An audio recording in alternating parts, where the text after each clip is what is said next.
it's an honor to be here at Centennial Hall, working for K2. I want to give a really great thanks to our star producer, Grace Elliott, over there by the door, putting the show together. And the whole staff of K2, Jamie Waste, Jeff Brown, Susan Fitzgerald, Katie Helt. And can I hear it one time for Fort James playing the bass?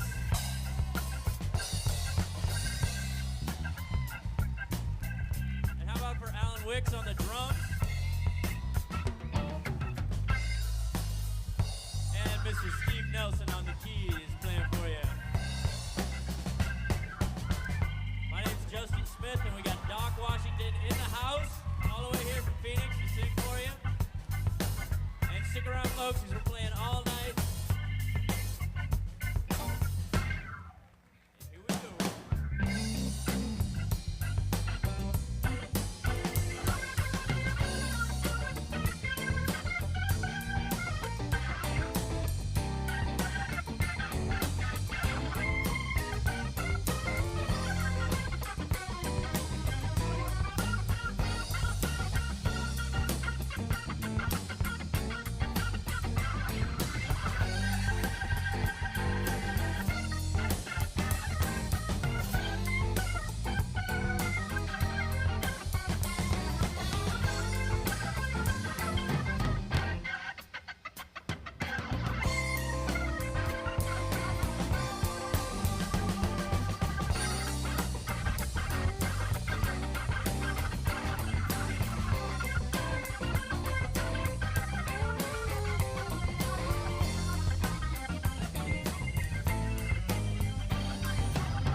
Well, it's an honor to be here at Centennial Hall, working for K2.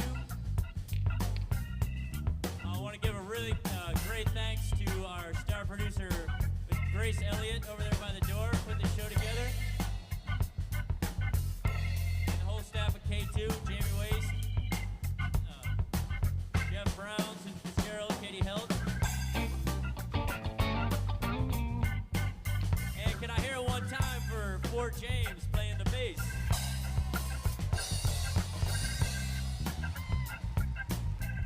And how about for Alan Wicks on the drums? And Mr. Steve Nelson on the keys playing for you. My name's Justin Smith, and we got Doc Washington in the house, all the way here from Phoenix to sing for you. And stick around, folks, because we're playing all night. And here we go.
Good evening, and welcome to the Alaska Children's Trust Anchorage Mayoral Forum with a focus on children, youth, and families.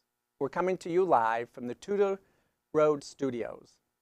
I'm Trevor Storrs, President and CEO of the Alaska Children's Trust, and I am honored to be your moderator tonight.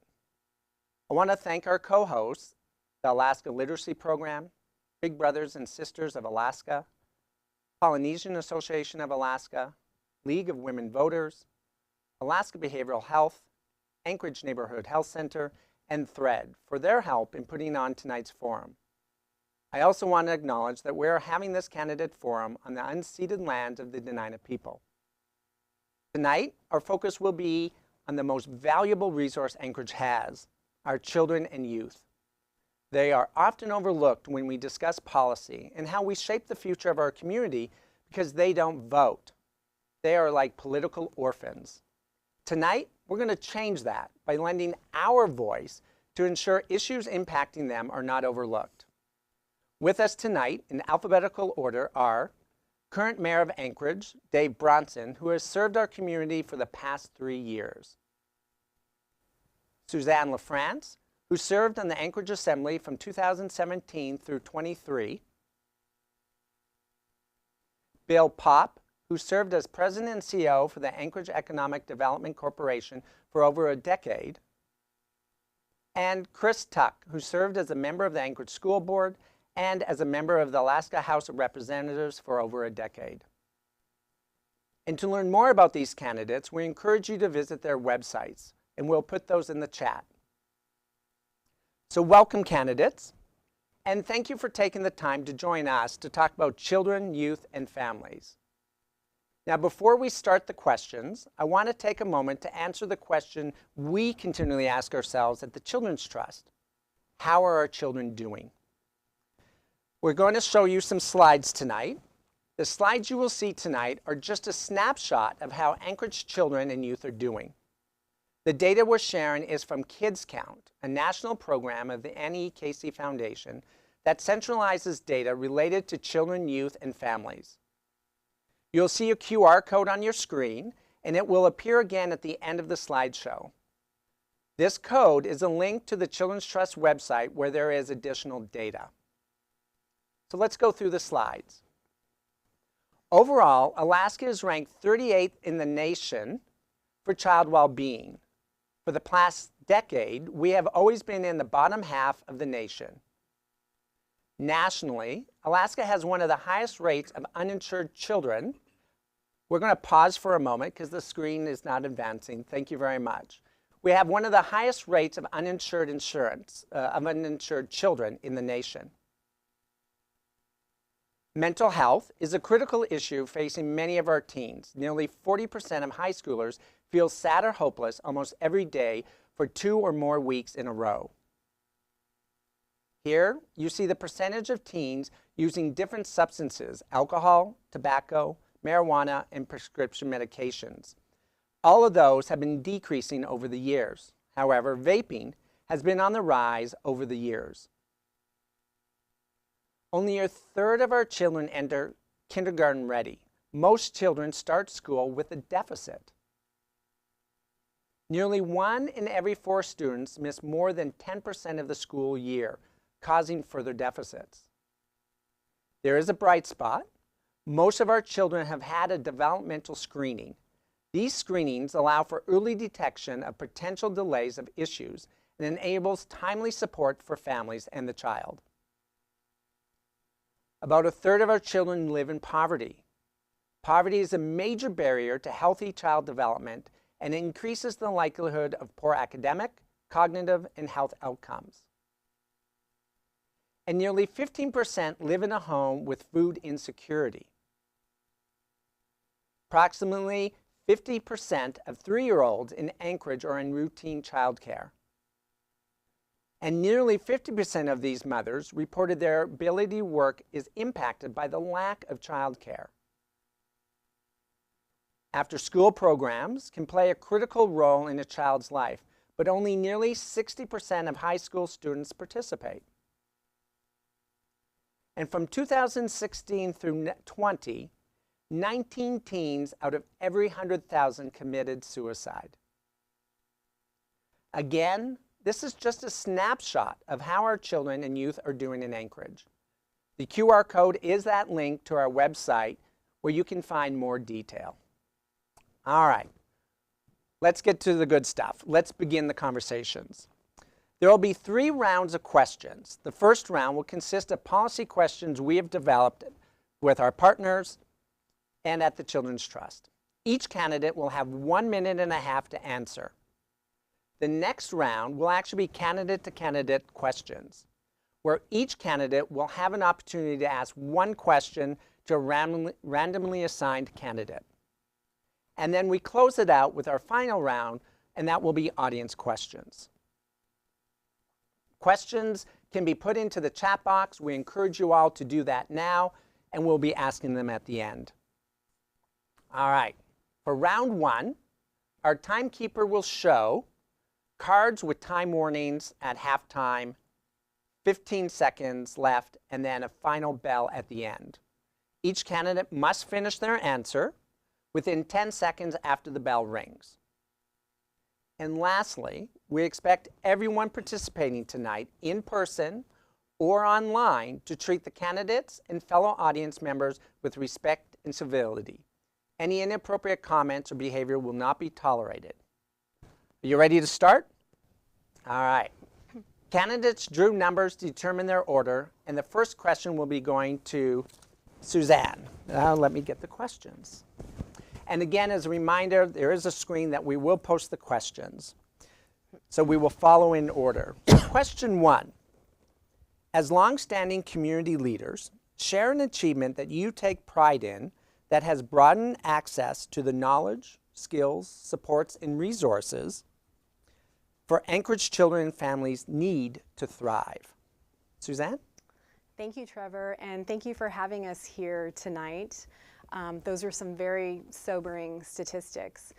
I served 2 terms on the Anchorage Assembly, and during that time, I had the opportunity to work on initiatives that were good for children and good for families. For example, the alcohol tax funds, as you know, prevention programs and early childhood education programs. I was also a proud champion and co-sponsor of Proposition 14, a voter-approved initiative that dedicated the cannabis tax revenues to advancing pre-K and childcare. And that's a tremendous opportunity in our community. And it's one, too, where as I talk to folks about the issues with childcare, and we all know childcare is a huge barrier to economic viability for families and to businesses as well. There's a lot of excitement and enthusiasm about how we're going to be investing this money in our community. I was also a proud sponsor of the parental leave benefit for municipal employees. And I'm excited about the conversations, too, that has generated in our community. As mayor, I'll be a champion for children and families. I think what's good for kids is good for all of us. Fantastic. Chris. Thank you, and thank you for this opportunity to present tonight. Good long list of people that are endorsing this, so thank you to everybody. I served in the Alaska State Legislature for 14 years. Prior to that, I served as treasurer of Anchorage School District. So throughout my my career as a public servant, I've done everything I can for public education. Most recently, I would say the Alaska Reads Act. I'm very proud of that. I introduced the bill. That was a long haul. A lot of maneuvering had to take place to make that happen. And fortunately, the Anchorage School District now has part of their foundation formula a base student allocation increase in that because of that, because they're taking advantage of the pre-K programs that we have in that Alaska Reads Act. A child first needs to learn to read before they can read to learn. And then not just in an English language, but in any language, because once they are proficient to read in a language, then they can learn so many other languages after that. So that's one of the things I've done most recently that I'm proud of. I'm also proud of, as a freshman in the Alaska State Legislature, when they said there's no way a minority member was going to pass a major piece of legislation, getting the Parents as Teachers program started. And we've already had it in 16 communities here in Alaska, but we are able to expand it further because that's a cheap way of providing pre-K. It also helps because once parents get involved in your children's education early, then they're involved all the way through, and that's a key component to a learning success. Great, thank you. Dave. Thanks, Trevor, and thank you to the Trust for doing this. Right now, in the arena of education, right now, 74% of third graders are not reading proficient. 76% of eighth graders are not math proficient. That's a challenge. We rank 49th in the country in fourth grade reading and math. Anchorage is within that state is about the middle of the stack, with Skagway being a far smaller and less wealthy city, is doing much better than us. In the area of education, we can do much better. That's why when I came into office, my wife and I, we raised our kids in the Luzak Library. It was a bit of a sanctuary for us. It was a great learning place for us. And when I came into office, the library was providing homeless services. I didn't think that was a good fit. So we removed those homeless services because it attracts a population that, quite frankly, doesn't create a healthy environment for our young moms and our kids. It was no longer a sanctuary. So I pulled that out and put it in the health department where I think it belongs. Our libraries are critical to our educational process, and that's why here a couple weeks ago I announced that we're going to put a new library in downtown at the old City Hall. We're pretty excited about that. So again, you got to create the environment for learning, because learning is how we move forward. We've got a lot better to do, a lot more to do. Thank you. Bill.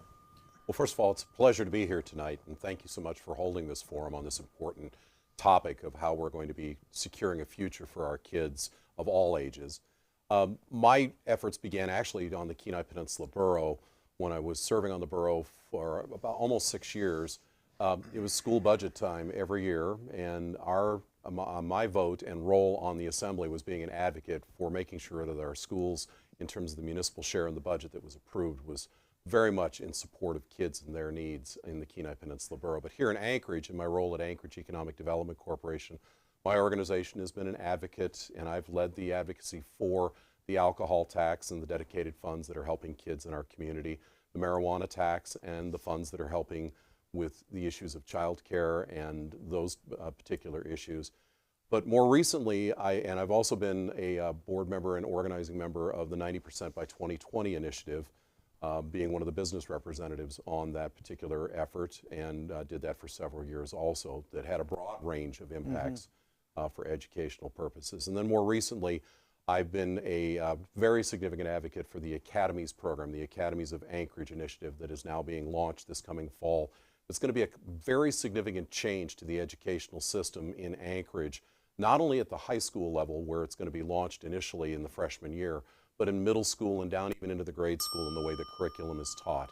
It's going to empower our kids to have a much brighter future. Great, thanks. Thank you all. And you're sticking to the time. Well done, appreciate that.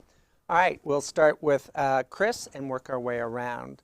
So the next question is, the Anchorage Health Department budget is less than 2% of the overall city budget, and public safety is over 20%. Given that disparity, again, health department is like primary prevention, safety is tertiary. What have we, given that disparity and what we've learned about the importance of local health department's role in upstream primary prevention, what would you do to address the lack of investment? Chris? Thank you. As you mentioned at the beginning of this program, that we have a lot of pre-screening going on, which is excellent, because the sooner that we can catch a learning disability or a physical disability or a health problem, the better successes we have in treatment down the road. And so that's going to be key, is making sure that we do have screenings for our children. One of the things I was working on at the state legislature is Denali Kid Care, expanding Denali Kid Care. Making sure that those services are provided for not just the families who are in the poverty level, but for those who reach above the poverty level that still need to get health care, that they can have an opportunity to buy into that. At the local level here at the municipality, we need to make more investments in that area. There's more that we can do. I'm very proud of the Anchorage Neighborhood Health Clinic that we got in. I really think they should be called the Senator Johnny Ellis Health Center, because he worked so hard to make that happen. I'm glad to have been a part of that. But healthcare is a huge need that we have. We pay the highest in the world up here in Alaska as a result of that. Once we make those investments, we'll see those returns on those investments. We need more people in the healthcare system, not less, because bang for the buck, economies of scale. But at the municipality level, we need to free up resources. We got to get control of our homeless populations, because that's taking up a lot of resources. Once we get a handle on that, we'll have more resources that we can bring towards our medical health centers. Right, thank you. Dave? Well, a question, maybe your assumption there. I believe we have to prioritize our needs. I think public safety is number one. It's also very labor and capital intensive. That's why that differential there. We are short about 7 nurses in public health, and those are like that key component. But we have added services here. Last year, we're doing, in the interest of tracking and getting an early warning on diseases, my administration administered or began a program where we're testing, believe it or not, sewage around the city in various places. So we can find out regions of the city through sewage if we've got viruses coming up or other illnesses, cholera or whatever. That's a big addition, and that program is run through Dr. Sabat, and he's been pushing that for almost 2 years. Great program. But again, public safety is the priority. For me, and then you have to prioritize. And public safety or public health through our health department, I think, falls right below that level.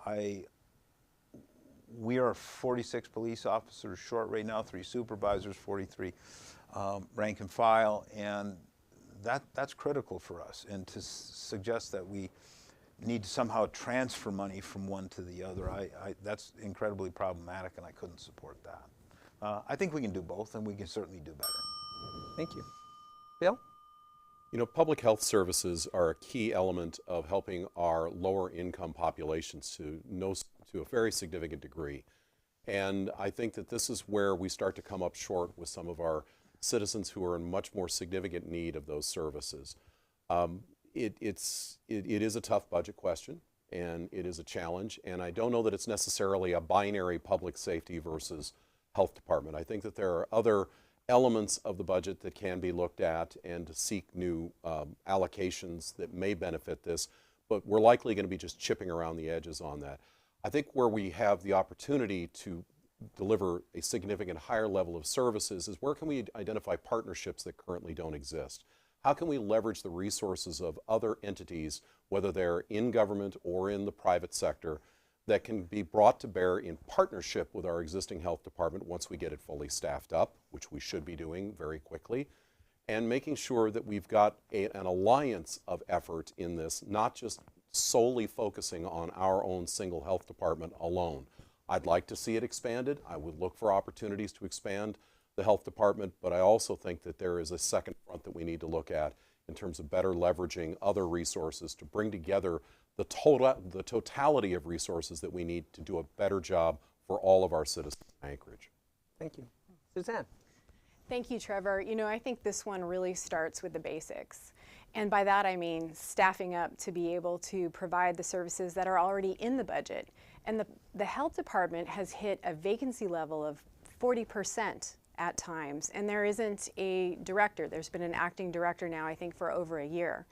And so the health department has really shifted from a big part of its mission of prevention and public health and outreach to just, you know, contracting to certain essential services.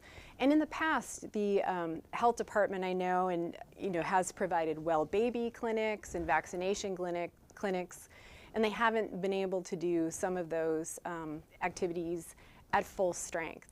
And so again, it really starts with staffing up to ensure that we can fulfill that mission of public health and outreach, and then also growing that pie of resources. There are opportunities for grants too, for program funding that can leverage existing taxpayer dollars, and we need to be going after those monies. But we can't right now because the municipality is understaffed, and that is impacting the ability to provide these essential services. Right. Thank you all. Well, Dave, you're going to kick off the third question. We're seeing a nationwide increase in book banning in municipality and school libraries, including in Alaska. Proponents of book banning claim it is needed to protect children and youth from inappropriate content. Opponents of book banning claim it limits access to diverse perspectives. As mayor, how would you approach decisions related to banning certain materials in the Anchorage library system? The only banning that I've heard about in the Anchorage library system is, and it's older. We used to ban Huck Finn, Tom Sawyer, those kinds of things. As far as I know right now, there's no banning going on of any kind in the municipal library system. But at the end of the day, the question's appropriate or inappropriate content. We determine that through our laws. I know a few months ago the Attorney General came out with a decision on what is appropriate and what is inappropriate according to state law. I think this is governed by state law and certainly municipal code, but I would ask the question, is everything, just because it's in a book, is it appropriate for children? Is it appropriate for teens? Is it appropriate for adults? Well, adults get to determine for themselves. But we go through a lot of efforts in our society on protecting children. I would ask, is everything appropriate? And it's probably not. I mean, would we put I don't know if it still exists, but a Hustler magazine and think that's, okay, let's go to the extreme. Is a Hustler magazine appropriate in the children's section of a public library? I think we'd all agree it's not. So is there anything else that's similar to Hustler that shouldn't be there? I think we have to have a big public discussion, but our librarians are not the sole arbiters of public policy and what children should and should not see. Right, thank you. And just for clarity of the question, we are not suggesting there is any question banning. We've seen a trend that's happening both in our state and nationally of this conversation. So if it came up, so do want for the public to know we don't believe there is any, but there's the potential. So just curious to your perspective. Bill? Well, I still think the question is germane given the times that we're living in and the media stories that we're seeing nationally of these related to this question. And I think, you know, speaking of media, there was a absolutely significantly appropriate story told on 60 Minutes just this last week about a community in Alabama that was facing a concerted effort by a small minority of citizens to ban 97 books within their community. Well, this community had a very carefully structured set of processes to determine age appropriateness. And in the face of this onslaught of demands for banning books by a small group of individuals, they went ahead and formed a group of people that represented over 120 citizens from the community, read all the books, and then put them up to the standards that had already been adopted by the city through a community process, through a legislative process, through a rigorous process with the community. And by the time they got done, they suggested the 2 books were inappropriate for where they were and they were taken off the shelves. That's the kind of process that we need in place. This solves all of this hypothetical and brings in a set of structures and well thought out processes so that if there is a question that arises where an administrative decision was made to place a book in a particular section in the library and a parent really feels strongly that that doesn't fit the needs of a child in their age group that has got access to that book, then there is where the rubber hits the road, where we've got the process already in place that's very robust. Great, thank you. Suzanne? Thanks, Trevor. Well, I gotta say, as a mom of 3, I get very excited when I see a book in the hands of any of my kids. And so, honestly, you know, my focus is on how do we get kids to read more and how do we ensure they have the skills to read. It is important that kids have access to age-appropriate materials. And I think right now there's a lot of fear about ideas. And one of the ways, too, that we can protect kids and make them more resilient is to provide them with educational environments where they can process and talk about complicated ideas, ideas that will impact them. And again, you know, it needs to be age appropriate, and that's where having professional librarians, professional educators, and parents too in that discussion is really important. And it is important to have clear processes because we're not always going to agree, and people need to know that there is a way that we address these difficult issues that they can rely on that will be fair, and that ultimately we are all focused on ensuring that we prepare our kids in the best way possible to live in this complicated world. Thank you. Chris? Thank you. Well, this is a trend that's going on in lower 48. The fact that it's not happening up here lets me know that people are happy with the way that things are going right now. As was mentioned, we do want to make sure that our books are age appropriate. We also want to make sure that we have libraries access to anyone and everyone. And, you know, reading expands our horizon. It's knowledge. It's the reason why our libraries are free in the first place. But I think we need to go one step further. As we have libraries that are free to the public, during the school year, if you have a library card, I think we should open up our museum to also be free to the public. Go ahead and charge as much as you want during the tourism industry, but that's part of expanding our horizons, learning about other cultures, and art really uplifts mankind, just as reading does. And Ray Bradbury had written a lot, the author, about the dangers of book banning. And it's a fictional, he writes fiction materials, but more futuristic, scientific type of material. But it shows you the dangers of how society will be shaped if you do not have books available for people. Because again, it does expand horizons, it creates creativity, and it helps us solve the problems of the world. Right, thank you. All right. We're going to start with you, Bill, for question number 4. 32% of Anchorage children live in poverty, as you saw.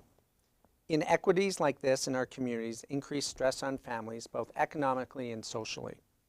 What are your strategies for ensuring all Anchorage children and families have access to what they need to thrive? It's a big challenge. It We've is. been fighting this issue for decades, and it never seems to improve as much as we all want it to improve.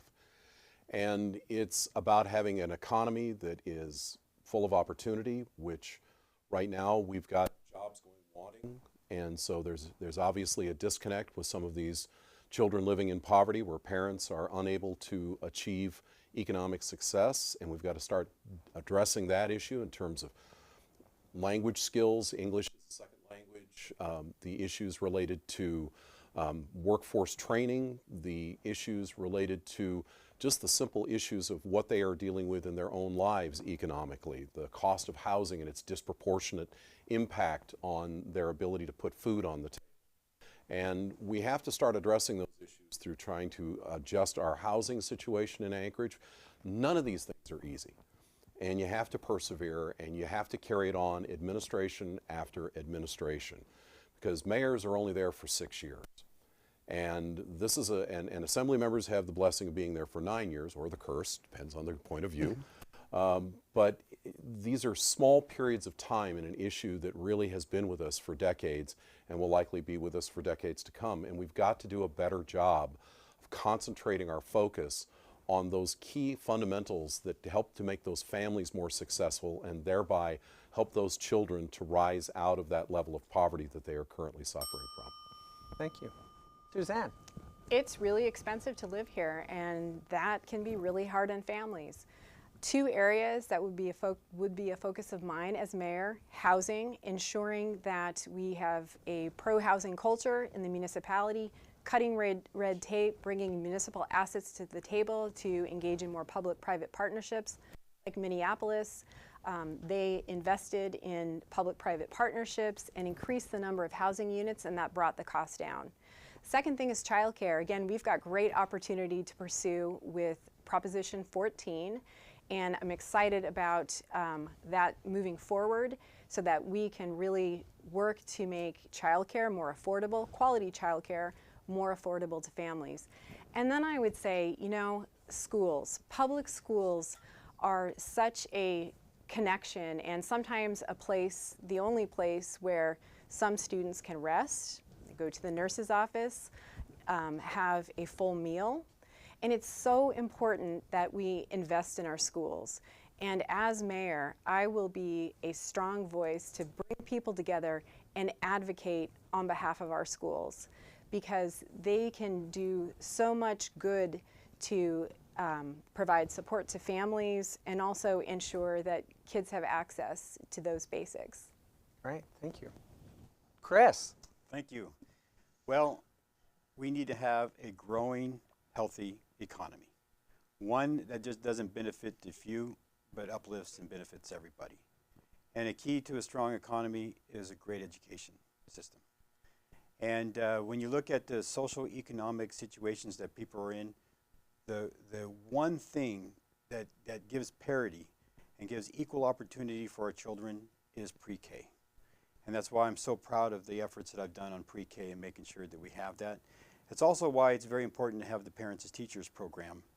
When a parent is working really hard just to provide for their families, it's very difficult for parents to stay involved. But one of the unique features of Parents as Teachers is it doesn't have to be the parent. It can be a grandparent, it can be an uncle, it can be a neighbor in helping out. And that's how we build stronger communities, is we all help one another out. But once you get involved in that child's education, boom, that's a key component, is parental involvement, which makes it very difficult with hard economic times that we're experiencing right now. And what we see right now is we see a declining economy here in Anchorage. At the same time, our homeless populations are growing. You can they're inversely proportional to one another. So you can determine the health of your city just based on those 2 factors right there. And another key to a strong economy to help all families is making sure that we have the infrastructure in place, because government does have a role in our economic future. Thank you. Dave? Yeah, Chris is right. Government does have a role, but to what degree? We need, and Susanna's right as well, is that housing is a big part of this because of the cost. The cost of living is incredibly high here, and quite frankly, a lot of the West Coast cities have the exact same problem that we do.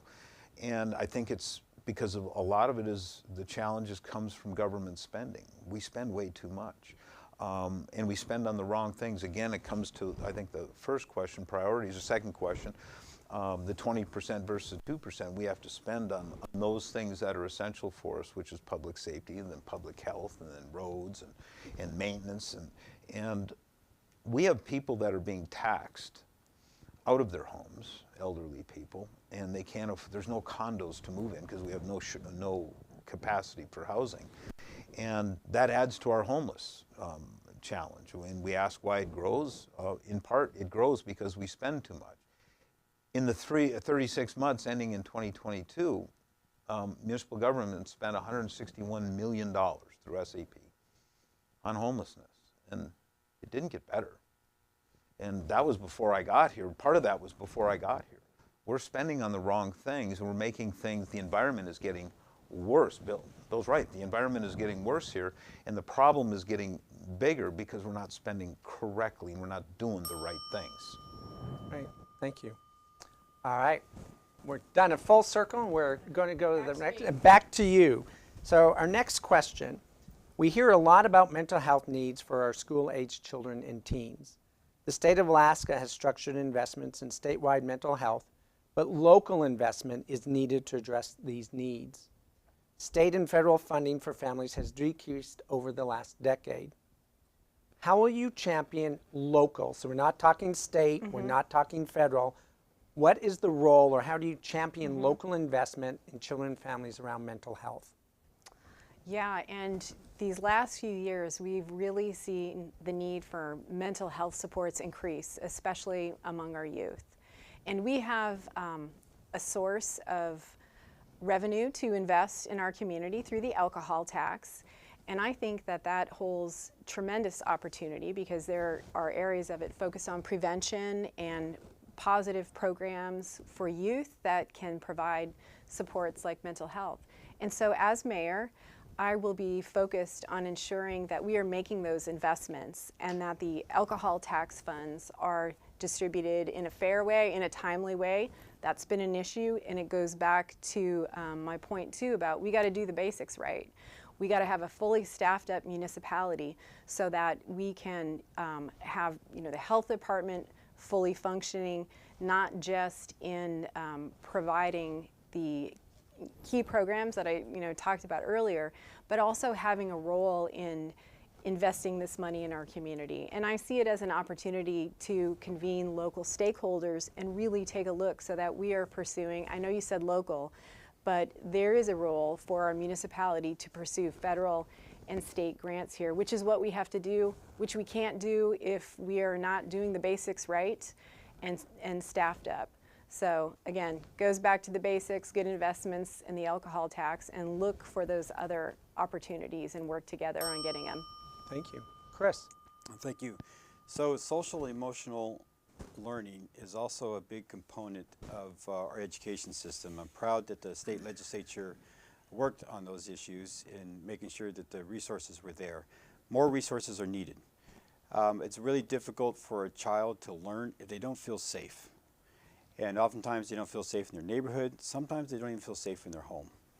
And so as we talked about earlier, pre-screening helps us find not only some physical and learning disabilities that a child may have, but also gives us a little indication of what may be going on socially and emotionally so that we can address those as well. Again, the sooner that we address that, the better successes that we have with them. But it's ongoing. And I'm glad that we have counseling sessions that we have at the school level. But as you pointed out, resources need to be more delivered. And to do that, we actually got to be delivering better services for our students. There's a lot of efficiencies that still need to be addressed. And there's more things that we can be more effective in delivering education. Of course, the Alaska Reads Act, we're hoping that plays a huge role in making sure that we are more efficient in delivering. Because if you're doing a lot of resources on remediation, then it's hard to have available resources for the social emotional learning component of their learning career. Right. Thank you. Dave? Well, it all kind of ties together. A key component of this success would have to be the public school system, I believe. We have the resources, we have the buildings, but right now there are 55 schools. Right now they hold about 27,000 students, and by 2028 that's going to be down to about 13. So we're spending our money on buildings, and we're not spending it in the classroom. When I say in the classroom, not just teachers' pay, and I believe, I've said this for years, coming from a family of teachers, that teachers should be some of the highest paid people in our society and not some of the lowest. They're the lowest now. They can't afford the housing. They don't come up here. We can't recruit enough teachers.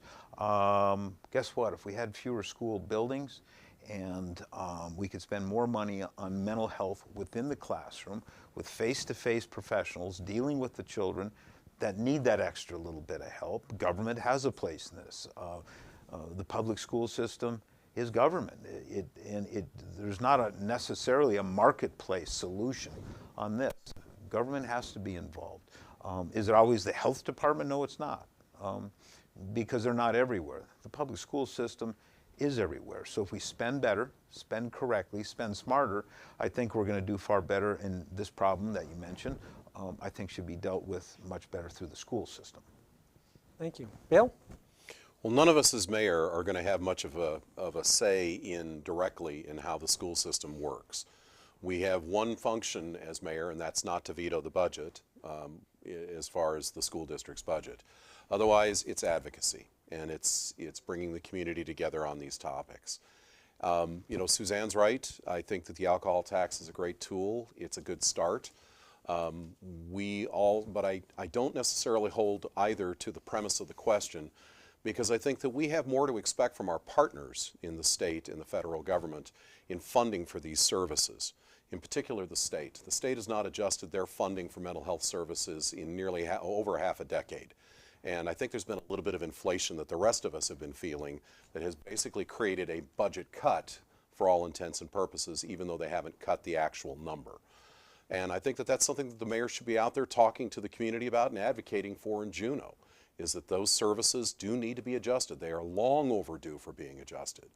And it's all hands on deck for this issue. COVID laid bare a lot of frustrations and a lot of challenges in our community, but it also laid bare this creation of this kind of a surge in mental health services needs.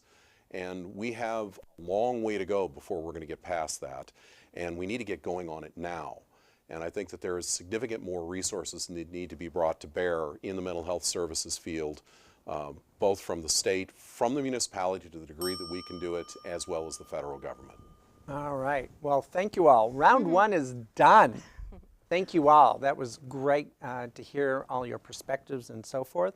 So we are going to get into our next round. So now we move to the candidate questions. Candidates drew the names to determine who they would ask a question to. There's 30 seconds to ask the question and 1 minute to answer your question. If time permits, the questioner may respond to the answer and we'll adjust because we are a little bit ahead of schedule. So we'll allow a little bit of that. I know at the beginning I said no, but hey, I get to make changes, right? So, so the first is, Dave, you get to ask Bill a question. Okay.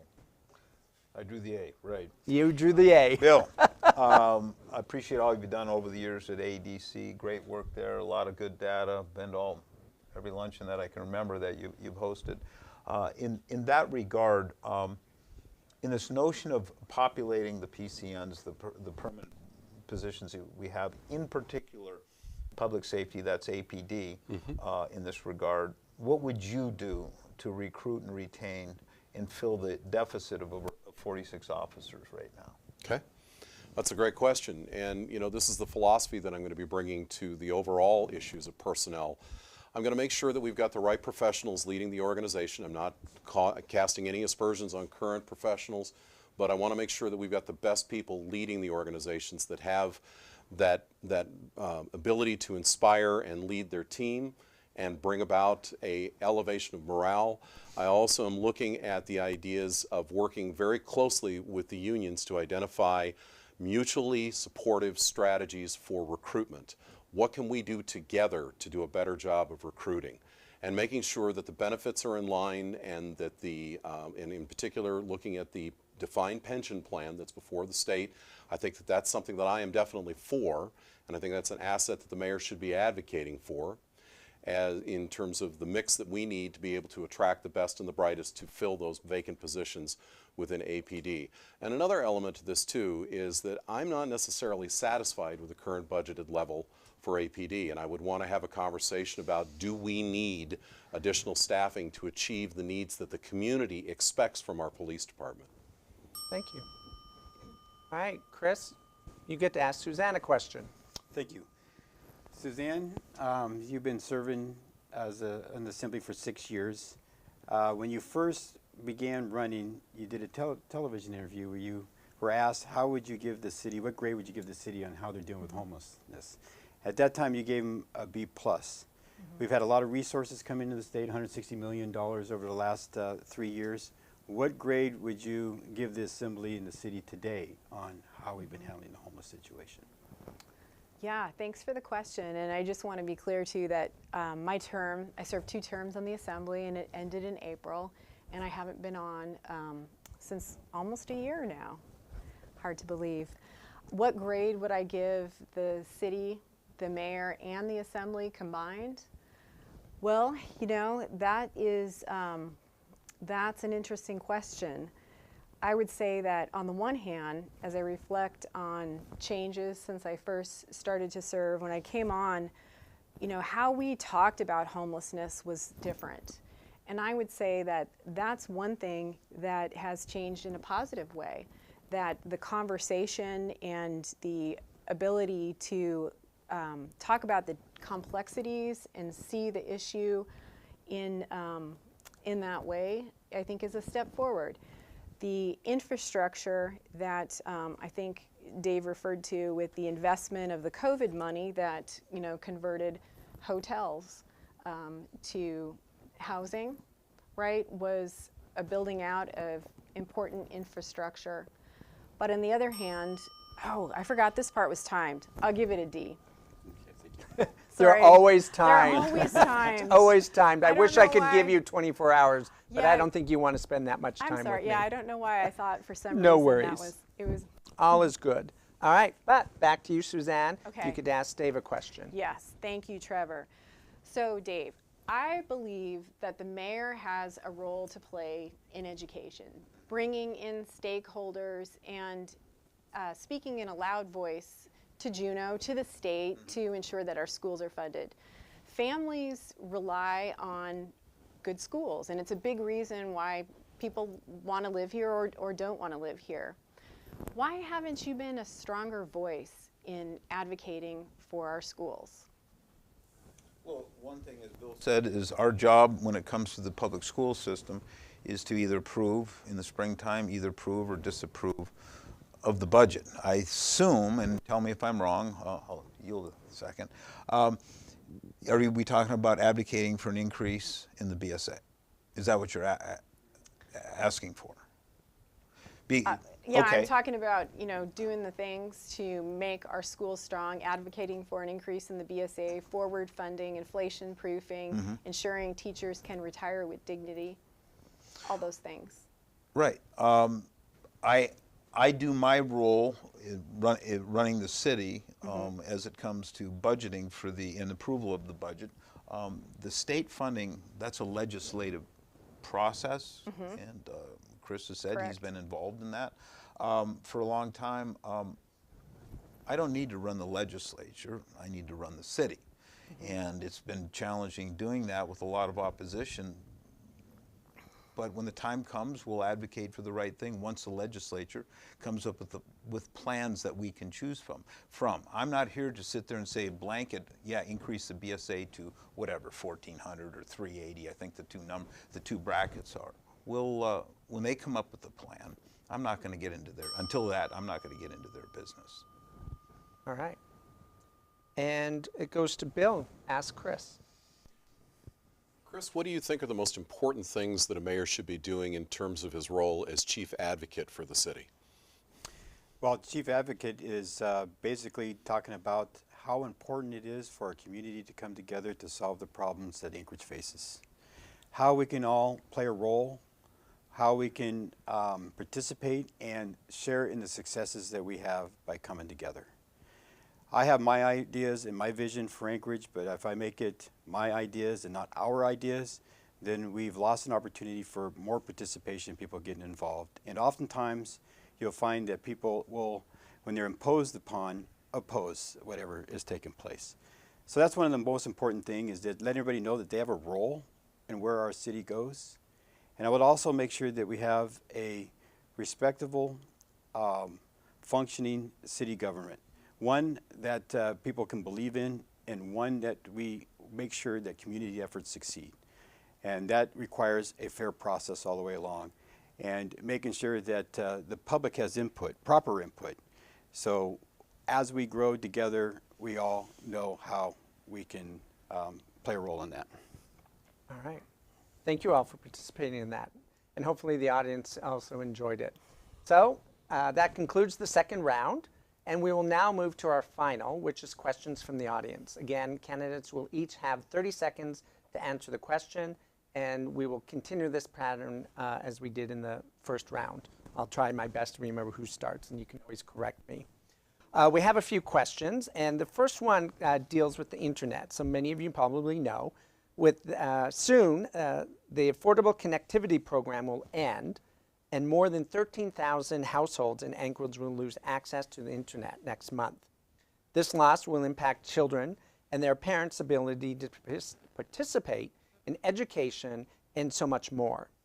This broadens the digital divide for so many families.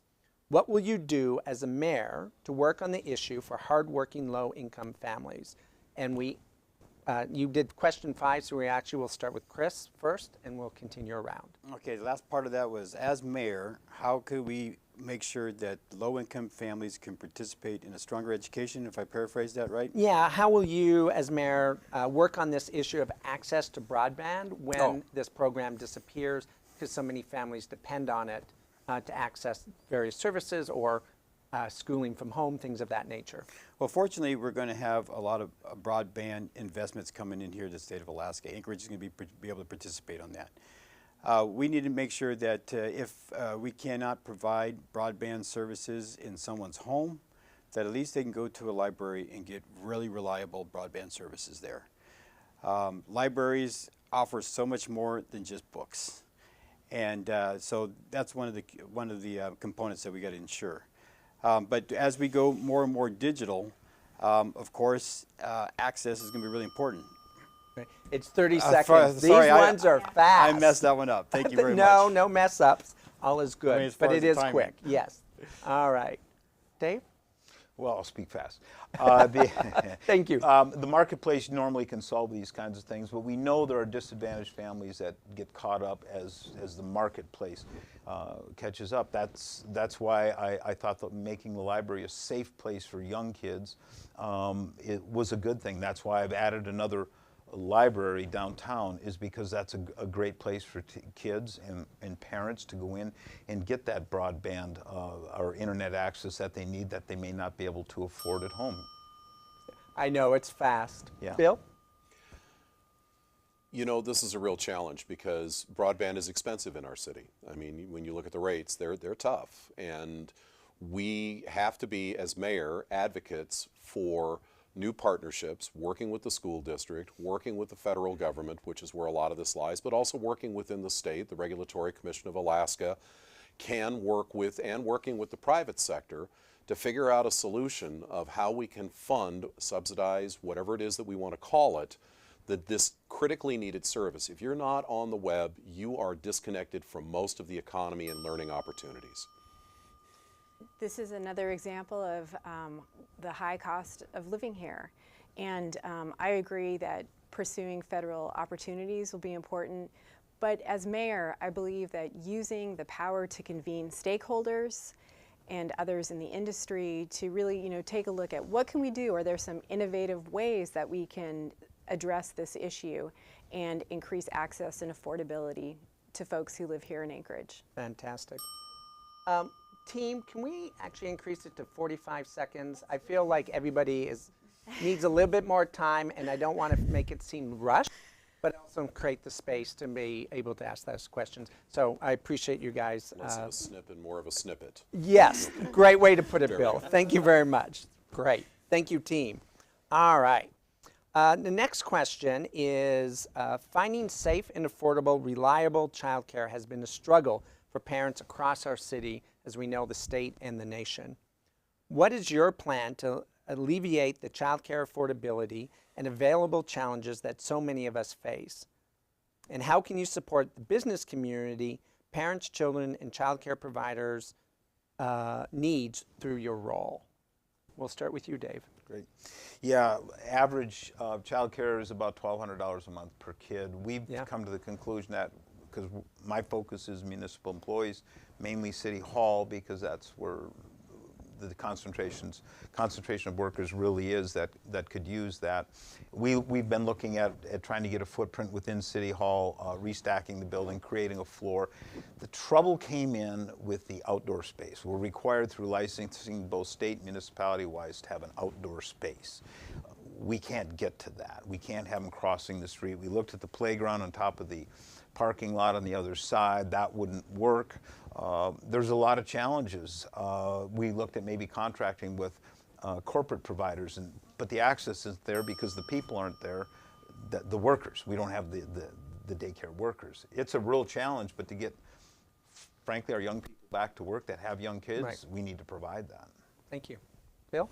It's one of the bigger threats to our community because it is challenging more and more families in all income levels in terms of availability and affordability.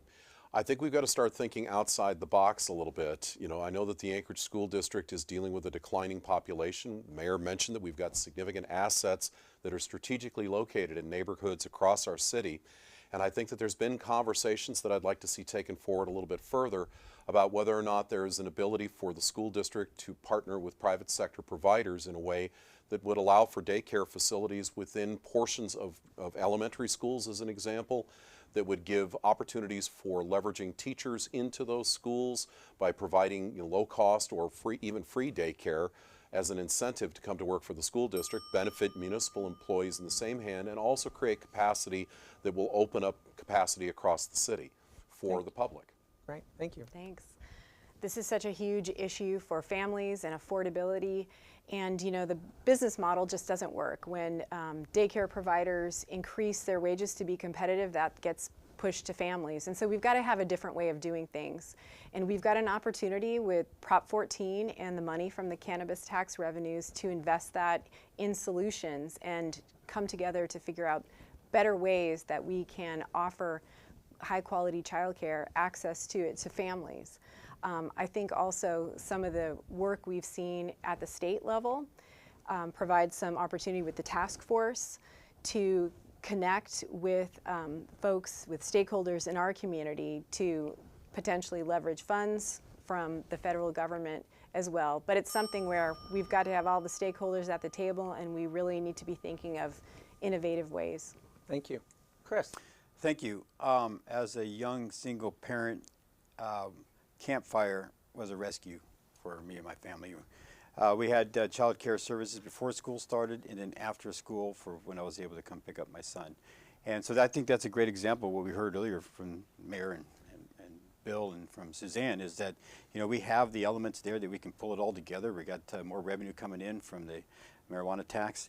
But that's a great use of our facilities. Our facilities should not only be for from starting school and the last day of class ending.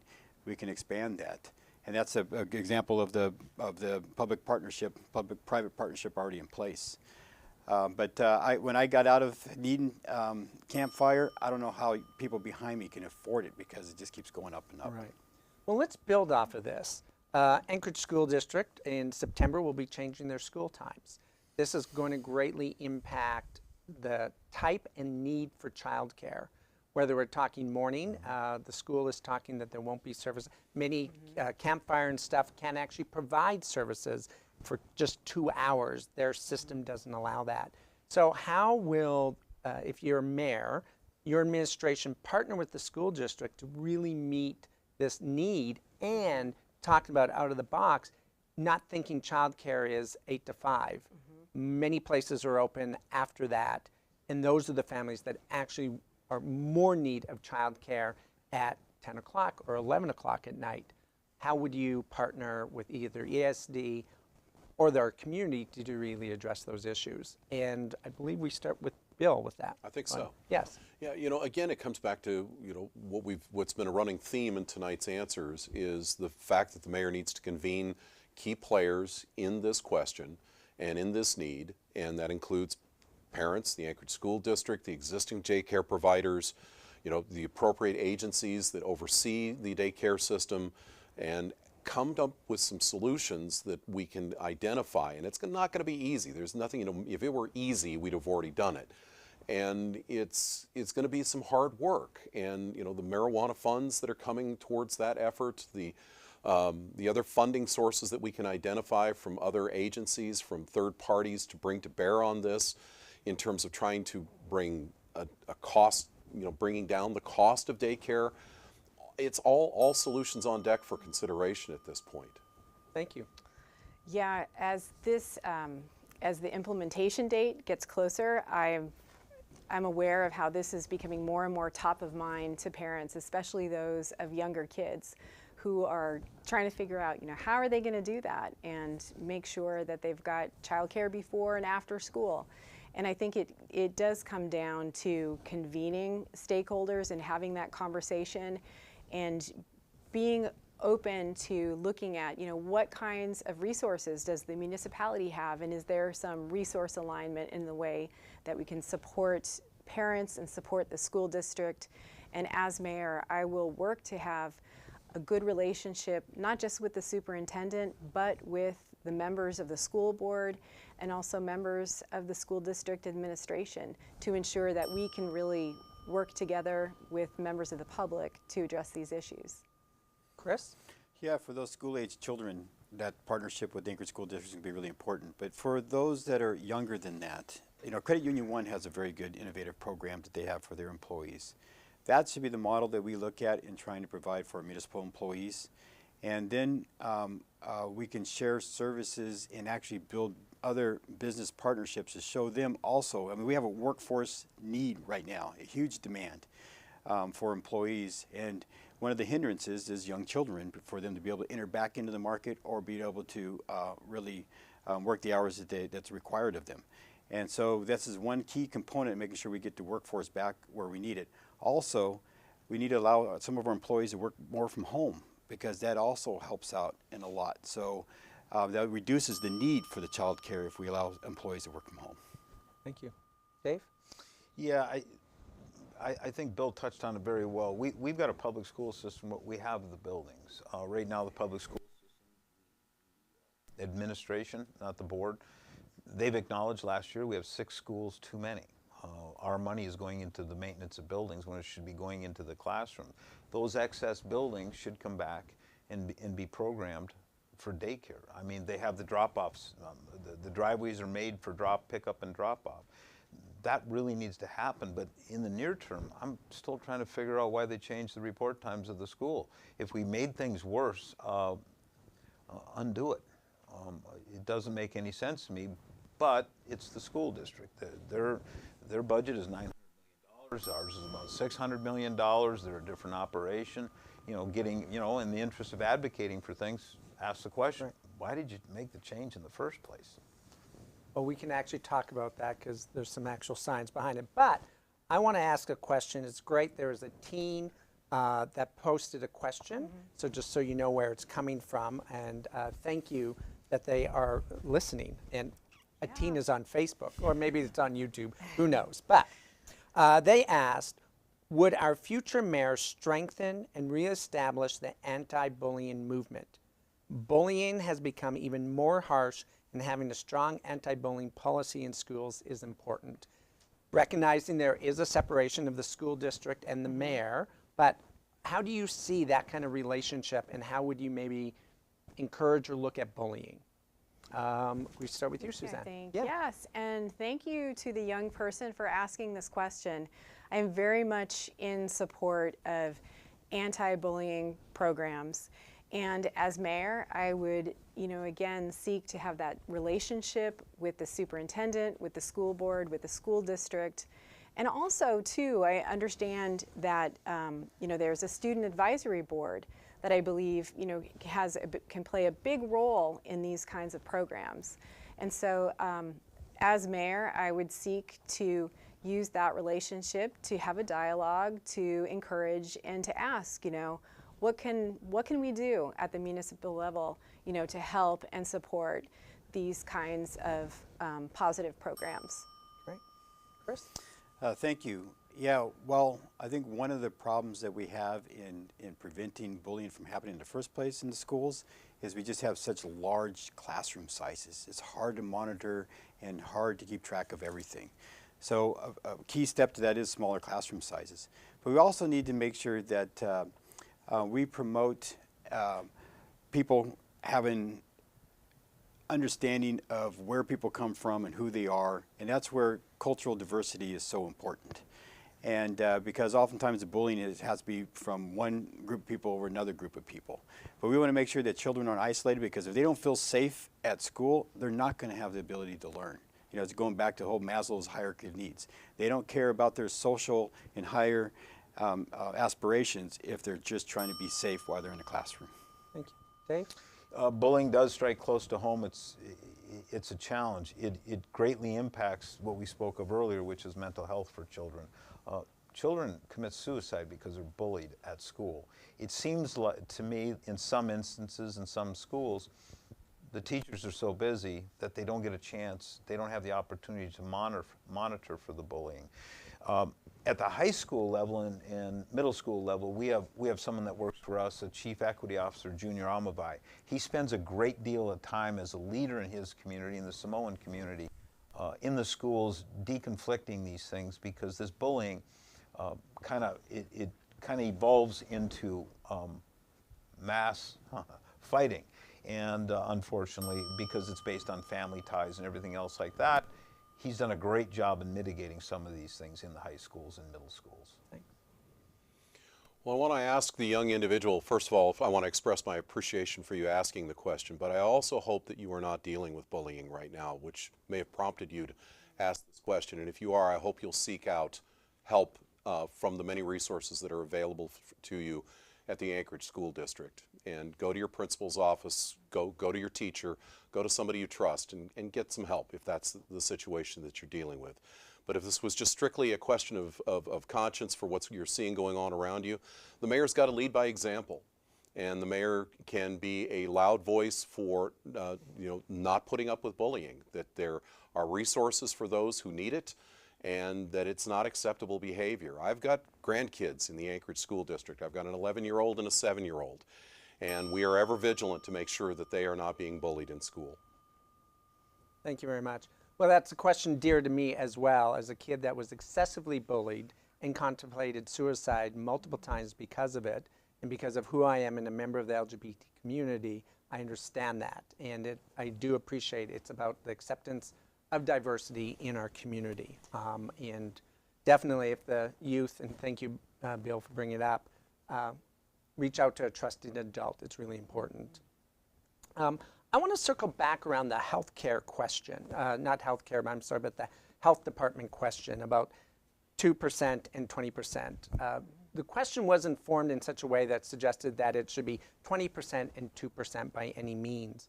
But really understanding, we know everything shows this on an economic level. If we just get down to the brass tacks of things, of money, when we invest early and we do primary prevention, really set things up, our overall costs greatly change. We have less people in the jail system. We can reduce homelessness. We might not need as many police, and or the police are more actually available and not so overrun by the needs and so forth. It greatly reduces the cost. At the Children's Trust, we've been talking about that at the state level. You got $1 billion deficit. If you actually want to address it, it's by investing upstream. And we know that that's going to take some time because it's been imbalanced. So what I want to really ask you about is, as mayor, how do you look at the idea of investing in primary prevention? What does that look like? What does it look like to invest in upstream as a mayor? It's a little nebulous, but it does relate to children and families. Are we specifically talking about children and not just healthcare for adults and everybody? Or Children and families, and that Children and is around families, health. okay. So it is a little broad, and I'll let you answer it how best you see. And I think we start with you, Chris. Sure. Great. I think it actually starts at prenatal, because the more that we can make sure that we have healthy pregnancies, the better that we have with, because that's really where the foundation is right there, is making sure that the mothers are being healthy, that they're not socially, emotionally distressed. And there's a lot of psychology behind that, that what a mother feels really does affect the child. That's the reason why you don't go into loud places where loud music is played and everything else, is because that does have an effect on the child. And so it starts then. So making sure that we have resources for prenatal up to 5 years of age. And we gotta basically make those investments, because as you said, it's a societal benefits down the road that's way cheaper for us. Prevention's always cheaper than trying to come up with a late cure. Thank you. Dave? Yeah, your description of nebulous made sense to me, because I'm not sure I understand the question, but the way Chris was, I agree, the intrauterine effects of stress can create permanent long-term effects on the fetus, on the child, and so I think we do need to come together and invest at that level to the degree that we can. But at the end of the day, it cannot always be a government solution or a mayor's solution or a health department solution to every problem. Our society is fracturing. It's happening before us. We have a dearth of fathers in living in the home. We're not mentoring well because the fathers aren't there. I think the government kind of incentivizes that in some instances. This is a full system problem, and it's going to take all hands on deck, full systems solution, but it's not always a government solution. Thank you. Bill? You know, every kid is precious, and that's, you know, obvious on the face of it, but it's becoming even more so with the lower birth rates that we're going to be seeing in the coming decades. Younger adults are just choosing not to have as many kids as we used to, and we've got examples of this around the world. Europe, Japan, China, all of these different challenges that they're going to be facing, as well as what we are facing right now in a nation in terms of lower birth rate. So investing in kids at that age in terms of making sure that they are healthy, have pre-K educational opportunities, pre-K healthcare, you know, young kids all the way up into their teens, making sure that we are providing them with the key health services. The public health nurse service system is grossly underfunded, and we definitely need to have more public health nurses working the neighborhoods, working door to door. I can remember when that used to happen. And it was because they were out there trying to engage parents and engage kids in services that are available to them that they may not know are there. Right, thank you. We need a culture change in this area, and as mayor, I'm happy to be a part of leading that culture change, because we don't look at the long-term investment. I honestly believe if we are not willing to fund pre-K, if we are not willing to fund our schools, let's go ahead and build a whole bunch more jails now. Let's go ahead and start investing in more treatment and homeless shelters. We need to do some of that. But I'm saying if we're not doing what we need to do to ensure that every child has access to food, to housing, to stability, to a good school, to a bright future, then we are just not investing in our community. And we've got to change our mindset around that, because the evidence is compelling, and the dollar's value savings is compelling as well. Great. Question that came in: civil discourse is key to a healthy democracy. What can the mayor do to encourage respectful, informative discourse about difficult issues impacting children, youth, and families? How do you act as a role model to our kids? And I believe we start with Dave. Yes. Well, we become civil in our public discourse. We don't berate public employees in public. That happens routinely. Again, it happened at the assembly last night. We treat, the kids watch everything we do. They mimic us. And if you treat someone with disrespect, especially in a public forum, they somehow, it validates that kind of behavior, and it translates eventually into bullying, because mistreating someone as an adult, justifying mistreating someone else as a child to child, it creates this bullying environment. They're all tied together. We need to be better example. We need to be more civil. We need to be more respectful in the public sphere, even as we disagree with each other. The notion, our politics is built on disagreement. That's the way our government is structured. We can do a lot better here. Thank you. Bill? I'm not a believer in rock throwing in public, verbally. And I am a person who will definitely listen to anybody who's got, something that they want to complain to me about. And it doesn't matter if it's a member of the assembly, or if it's a member of the public, or if it's, whoever it may be. It has to be, you have to set the example and not take things personally as mayor. And just, no matter how much you may want to do it, not respond in kind and become what you behold. You have to be straightforward in your conversations and not obsequious, not in any way, kind of trying to jab even backhandedly. You have to respect the other person. Thank you. Suzanne? Respectful discourse is essential for our community to make progress. And we have tremendous opportunity to do that. I mean, I think that's one thing that's so incredible about local issues, is we can put aside that stuff that goes on at the state level, at the federal level. We can really connect as individuals, as neighbors, focused on specific problems that we can solve together. I've seen it many times over, but it really begins with a commitment to treating each other with respect as human beings and finding that common ground. We have so much common ground living in this amazing place with so much potential. And that's one of the things I really love about our community. I'm excited to set a high standard of respect as mayor, and I look forward to working together to solve problems. Thank you. Chris? In my public service, we mentioned one of the R's, but I've always lived by 3 R's. The first one, of course, is relationships. In government, you can't get anything done without building relationships. That's step number 1. Number 2, respect. And that's how you build relationships, to treat people with respect, respect their beliefs, respect their viewpoints, and also respect their aspirations. But most importantly, respect for the institution. Because if you lack respect for the institution, then it becomes a process that people don't want to get involved in. And that's also including respecting the public when they come to testify. And then my third R is reputation. Make sure you maintain your own reputation, because that's also how you build relationships. And, but I think we all emphasized the importance of respect, but I also want to emphasize the respect for the institution. If things get out of hand, bring that gavel down and get order before you continue on. We're going to ask one more question, and then we can close out for tonight. We're going to make it a 1-minute response, because I think it's going to take it.